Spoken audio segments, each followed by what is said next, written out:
parti?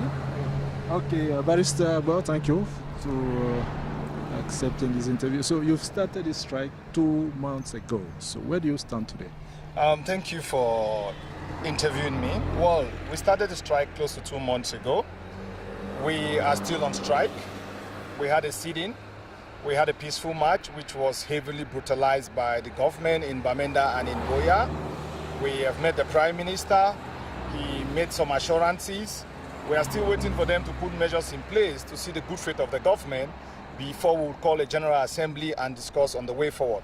For the time being, the government is only talking the talk. They are not walking the walk. They have not put any effective measures in place with regards to the agreements that we had with the CPDM parliamentarians and also with the discussion we had with the Prime Minister. So that is where we are. Nothing is happening. There's still a stalemate. Lawyers are not going to court. Lawyers are not working in the Southwest and Northwest region. And we expect the government to make a statement. Whenever the government makes a positive statement, we would also consult with our General Assembly and we would also have a positive reaction. So if we have to summarize, what are you asking for? Well, we're asking lots of things. We had a meeting in Bamenda in 2015.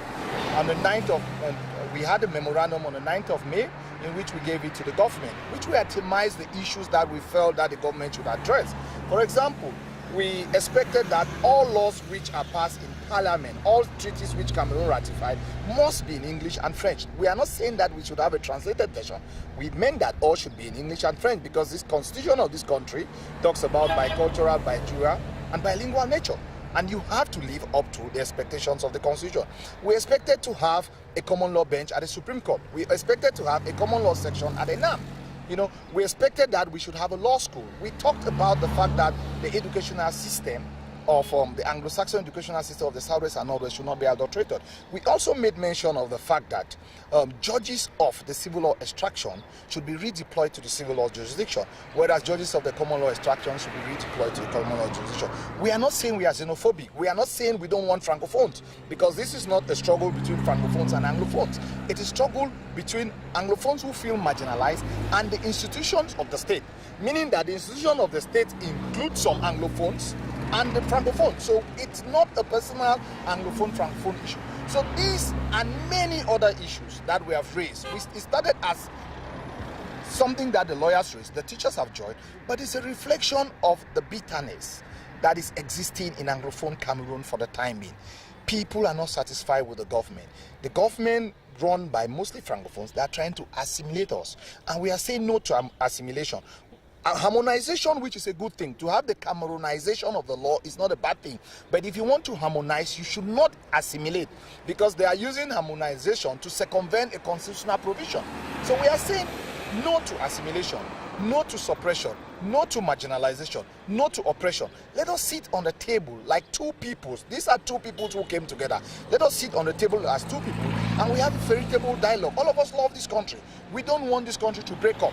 But if you cannot satisfy us, if you cannot treat us as we belong in this country, then you are fueling those who think that we should separate from this country. But for the time being, the discourse is about us being one and indivisible, and it's unity in diversity.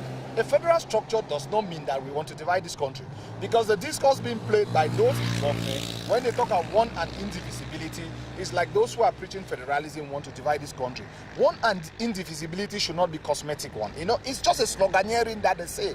But in practice, are we one and indivisible? We might be indivisible, but are we one? We are not one.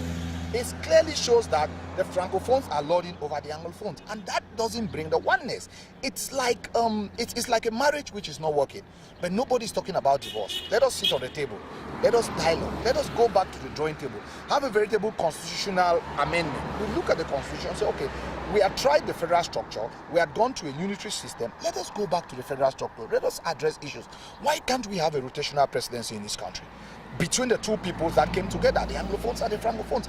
These and many other things. If government is genuine, if the dialogue is open and frank, I can assure you that most people will appreciate it and most people will be willing to work within this country called Cameroon. It could be Federal Republic of Cameroon.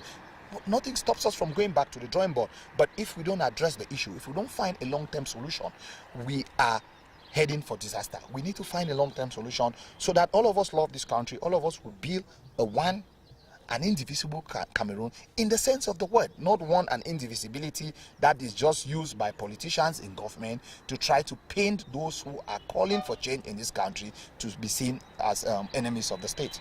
Thank you. You're welcome. Yeah. Is it okay? Ah, it's perfect. Is it okay?